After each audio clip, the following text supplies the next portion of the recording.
कि कोडरमा की जनता ने भी बदलाव संकल्प महासभा में जिस तरीके से अपना समर्थन दिखाया और जिस तरीके से अपना प्यार दिखाया, इससे ये हम लोगों को महसूस हुआ है कि कोडरमा भले ही बिहार से सटा हुआ इलाका है, लेकिन यहाँ भी झारखंडी मुद्दों को लेकर लोग काफ़ी मुखर हैं, लोग काफ़ी सजग हैं और झारखंडी मुद्दों पर लोग हमारा साथ देने के लिए तैयार हैं। बचाने की लड़ाई है और झारखंड को बचाने की इस लड़ाई में हर एक आदमी की भूमिका बहुत महत्वपूर्ण है, हर एक झारखंडी भाई की भूमिका बहुत महत्वपूर्ण है। और स्थानीय नीति, नियोजन नीति, ओबीसी आरक्षण का मसला, झारखंड की नियुक्तियों में प्राथमिकता का मसला, ये एक बहुत बड़ा मसला है और 23 सालों से झारखंड में इसका समाधान नहीं हो पाया है। ऐसे में जब ये आंदोलन इतना व्यापक स्वरूप में झारखंड के तमाम इलाकों में पहुंच गया है, तो इसको परिणाम तक, मंजिल तक ले जाने की ज़रूरत है। और लोग टिकट बेचने की दुकान अन्य पार्टियों की तरह नहीं खोलेंगे कि आप अमीर हैं तो आप जो हैं वो हम लोगों का टिकट ले सकते हैं और चुनाव में आ सकते हैं। हम लोग सीधा ऐसे लोगों का चुनाव करेंगे जो जनता से जुड़ी हुई है। और जैसा कि हम लोगों के पार्टी का विचारधारा भी होने जा रहा है कि कोई भी थोपा हुआ उम्मीदवार जो है वो लोगों के बीच नहीं आएगा। जिसे जनता चुनेगी, जो जनता की आवाज़ रहेगी, उसी को हम लोग जो है वो एक उम्मीदवार के रूप में लेकर के आएंगे। झारखंडी भाषा खाद्यान्नी संघर्ष समिति का आज कोडरमा में प्रेस कॉन्फ्रेंस है, तो चलिए इन लोगों से बात करते हैं और जानते हैं किन बिंदुओं पर आज प्रेस कॉन्फ्रेंस किए सर आप लोगों ने। 3 अगस्त को कोडरमा में जो हम लोगों ने बदलाव संकल्प महासभा किया था, वो बहुत बेजोड़ तरीके से सफल रहा और इस सफलता को लेकर कोडरमा के तमाम साथियों को, यहाँ के आयोजन कमेटी को, यहाँ के आम जनों को, बुद्धिजीवियों को, मीडिया के साथियों को, प्रशासन के लोगों को हम लोग आभार प्रकट करने पहुँचे थे कि कोडरमा की जनता ने भी बदलाव संकल्प महासभा में जिस तरीके से अपना समर्थन दिखाया और जिस तरीके से अपना प्यार दिखाया, इससे ये हम लोगों को महसूस हुआ है कि कोडरमा भले ही बिहार से सटा हुआ इलाका है, लेकिन यहाँ भी झारखंडी मुद्दों को लेकर लोग काफ़ी मुखर हैं, लोग काफ़ी सजग हैं और झारखंडी मुद्दों पर लोग हमारा साथ देने के लिए तैयार हैं। कोडरमा के जनसैलाब ने इस बात की उस दिन गवाही दी है। इसको लेकर हम लोग आभार प्रकट करने पहुँचे। अपनी कमेटी की किस तरह विस्तार करने की प्लानिंग चल रही है आप लोगों की? हम लोग कमेटी को जिला स्तर पर विस्तार करेंगे, फिर वो प्रखंड स्तर पर जाएगा। फिलहाल केंद्रीय कमेटी, जिला कमेटी, उसके बाद प्रखंड कमेटी पर काम चल रहा है और हम लोग लगातार इस बात को उसमें प्राथमिकता दे रहे हैं कि वैसे साथी जो लगातार 60-40 के आंदोलन से जो प्रारंभ से सक्रिय, ऐसी कुछ बातें सामने आई होंगी, लेकिन हमारे प्राथमिकता में वैसे सभी साथी हैं। जैसे आप देखिए कि आयोजन कमेटी के अध्यक्ष कोडरमा में जिन्होंने सफलतापूर्वक जो आयोजन हुआ, प्रेम नायक जी हैं, डॉक्टर राजेश जी हैं, सुधीर जी हैं, श्रीराज जी हैं, हमारे राणा जी हैं, आनंद राणा जी, अजय राणा जी हैं, तो हमारे तमाम साथी हैं, बिक्की जी हैं, पिंटू जी हैं। तो ऐसे जो तमाम हमारे साथी हैं, इन तमाम साथियों के सहयोग से, इनके एक तरीके से समर्पित भाव से ही ये कार्यक्रम सफल हो पाया। और आपने एक बात गौर किया होगा कि चूँकि बहुत बड़ा हम लोगों का एक तरीके से कहिए कि स्टेज पे एक जनसैलाब उमड़ता है, हम लोग स्टेज भी नहीं संभाल पाते हैं, कई कार्यक्रमों में ये देखा गया। तो अभी लगातार भीड़ उमड़ करके आ रही है और हम लोग इस चीज़ को अभी रिव्यू कर रहे हैं कि कौन हमारे समर्पित साथी हैं, कौन लगातार हमारे साथ जुड़े हैं, कौन इस आंदोलन को आगे धार दे रहे हैं, कौन स्थानीय नीति और नियोजन नीति के आंदोलन को आगे बढ़ा रहा है। तो जिला कमेटी के विस्तार में, प्रखंड कमेटी के विस्तार में, प्रदेश कमेटी के विस्तार में इन सारे तथ्यों का ध्यान रखा जाएगा, ये हम भरोसा दिलाना चाहते हैं। डुमरी उपचुनाव की ऐलान हो चुका है, तो आपकी पार्टी की तैयारी क्या है? नहीं, डुमरी उपचुनाव में हम लोगों ने साफ तौर पर हमेशा से एक बात ये कहा है कि चूँकि जगन्नाथ दा को हम लोग उनको भी टाइगर बोलते थे और उन्होंने झारखंडी माटी के लिए वास्तव में बहुत लंबी लड़ाई लड़ी। 1932 की लड़ाई में भी उनका संघर्ष दिखता है। 1932 को लेकर वो लगातार संघर्ष करते रहे। और एक बात आपको गौर करने वाली है कि जनता ने 5 साल के लिए उनको मौका दिया था। ऐसे दुर्भाग्यपूर्ण स्थिति रही कि उनका स्वास्थ्य खराब हुआ और हमारे बीच नहीं है। तो अभी तक तो ये मान करके चलिए कि उनकी पत्नी को सरकार ने मंत्री बनाया है, वो चुनाव लड़ेंगे। तो हम लोग अपना प्रत्याशी देंगे कि नहीं देंगे, इस पर अगले कुछ दिनों में स्टैंड क्लियर हो जाएगा। लेकिन ये मान करके चलिए कि हम लोग ये मानते हैं कि जनता ने जिनको 5 साल का मौका दिया, तो उनको 5 साल एक अवसर दिया जाना चाहिए। आप लोगों का समर्थन मंत्री जी की तरफ रहेगा? समर्थन को लेकर और क्या कुछ आगे होगा, सारी चीज़ें हम लोग अगले कुछ दिनों में स्पष्ट करेंगे आधिकारिक तौर पर, और आधिकारिक तौर पर मीडिया के समक्ष ये सूचना चली जाएगी। फिलहाल ये है कि हम लोग जो स्थानीय नीति का आंदोलन है, जो नियोजन नीति का आंदोलन है, ओबीसी का आरक्षण का जो मसला है, इसको लेकर जो हम लोगों की मुखरता है वो लगातार जारी रहेगी। हम लोग आने वाले वक्त में 27 तारीख को चतरा में सभा कर रहे हैं, फिर 11 सितंबर को हम लोग चरही में सभा कर रहे हैं, मांडू विधानसभा के क्षेत्र में। तो हमारी सभाएं लगातार चलती रहेंगी। देखिए, इस बात पर स्पष्ट तौर पर ये कहना चाहते हैं कि किसी आंदोलन का जो है जन्मस्थली होता है, जहाँ से वो सृजन होता है।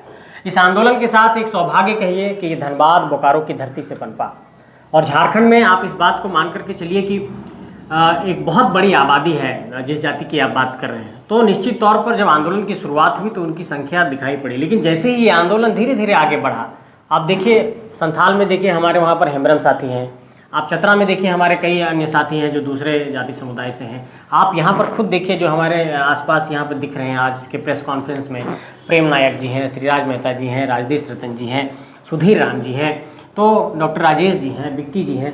तो ऐसे तमाम लोगों का एक समूह है और लगातार वो जो समन्वय की बात है हम लोग लगातार इस पर बना रहे हैं, और जो सामाजिक समीकरणों को साधने की बात है, राजनीति में जिसको सोशल इंजीनियरिंग कहते हैं, तो उन सामाजिक समीकरणों पर भी लगातार काम चल रहा है। ये एक अवधारणा शुरुआती तौर पर बनी थी, लेकिन अब इस मिथक को, इस अवधारणा को हम लोगों ने समाप्त कर दिया है और सभी जाति, धर्म, संप्रदाय, समुदाय, जातियों के लोग यहाँ पर आ रहे हैं। एसटी समाज के, एससी समाज के, ओबीसी समाज के, अकलियत समाज के, जनरल समाज के, सभी समाज के लोग संगठन से जुड़ रहे हैं और लगातार उनको जिम्मेवारियां भी दी जा रही हैं। अपने कार्यकर्ताओं को क्या मैसेज देना चाहेंगे? कार्यकर्ताओं को साफ तौर पर ये हम लोग संदेश देना चाहते हैं कि ये झारखंड को बचाने की लड़ाई है, और झारखंड को बचाने की इस लड़ाई में हर एक आदमी की भूमिका बहुत महत्वपूर्ण है, हर एक झारखंडी भाई की भूमिका बहुत महत्वपूर्ण है। और स्थानीय नीति, नियोजन नीति, ओबीसी आरक्षण का मसला, झारखंड की नियुक्तियों में प्राथमिकता का मसला, ये एक बहुत बड़ा मसला है और 23 सालों से झारखंड में इसका समाधान नहीं हो पाया है।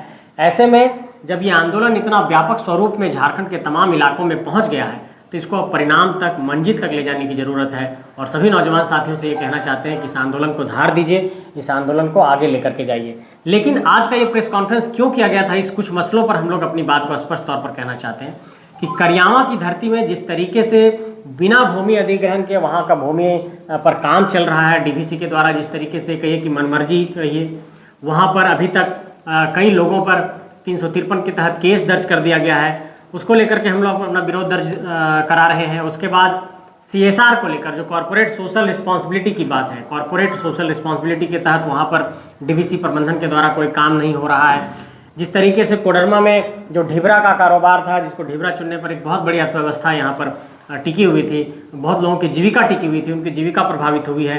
पत्थर खदान का जो मसला है, जो लीज नहीं मिल पा रहा है, उसको लेकर के एक बहुत बड़ा यहाँ पर रोष है लोगों में।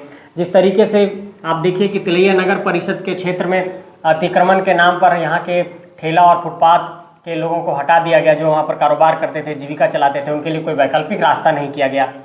इसको लेकर के हम लोगों ने कहा है कि परिषद कुछ काम करे। फिर हम लोगों ने कहा है कि जो वार्ड नंबर 2 में जो कचरा डंपिंग किया जा रहा है, उसको लेकर के एक अस्थायी समाधान लेकर के आए। इसलिए हम लोग जो प्रदेश के मुद्दे हैं वो तो होंगे ही, लेकिन जिला स्तर के, विधानसभा स्तर के, लोकसभा स्तर के जो मुद्दे हैं, उन मुद्दों पर भी हम लोग लगातार काम कर रहे हैं। और ख़ास तौर पर यहाँ पर जो 10 किलोमीटर एरिया में जो KTPS प्रबंधन ने कहा था कि फ्री बिजली देंगे, हम लोग फ्री स्वास्थ्य देंगे, फ्री एजुकेशन देंगे, वो सब नहीं हुआ। जो छाई लोड होकर के आ रहा है, राख लोड होकर के आ रहा है, उस पर बहुत ज़्यादा प्रदूषण फैल रहा है। उसको लेकर के हम लोगों ने प्रबंधन को ये कहा है कि इस पर आपको काम करना होगा। फिर हम लोगों ने ये भी कहा है कि जो 75% नौकरी निजी क्षेत्र में यहाँ के स्थानीय नौजवानों को मिलना चाहिए था, वो नहीं मिल पाया है। इसको लेकर के भी हम लोग लगातार आवाज़ उठा रहे हैं। और डोमचांच में भी जो पत्थर उद्योग जिस तरीके से प्रभावित हुआ है, पट्टा नहीं जारी किया जा रहा है, उसको लेकर के भी हम लोगों ने आवाज़ बुलंद किया है। और ये हम लोग मीडिया के माध्यम से कहना चाह रहे हैं कि इस पर भी सरकार यहाँ पर कुछ एक विधिक कानूनी रास्ता लेकर के आए। इन तमाम मांगों को लेकर के भी आज ये प्रेस कॉन्फ्रेंस किया गया। जिन मुद्दों को लेकर आज आप लोगों ने प्रेस कॉन्फ्रेंस लिया कर रहे हैं, उसकी लड़ाई कैसे लड़ेंगे आप? देखिए, सबसे पहले तो जब आप लोकतंत्र में होते हैं और यदि आप सत्ता में नहीं रहते हैं, तो सबसे पहले आपको प्रश्न उठाने का अधिकार है।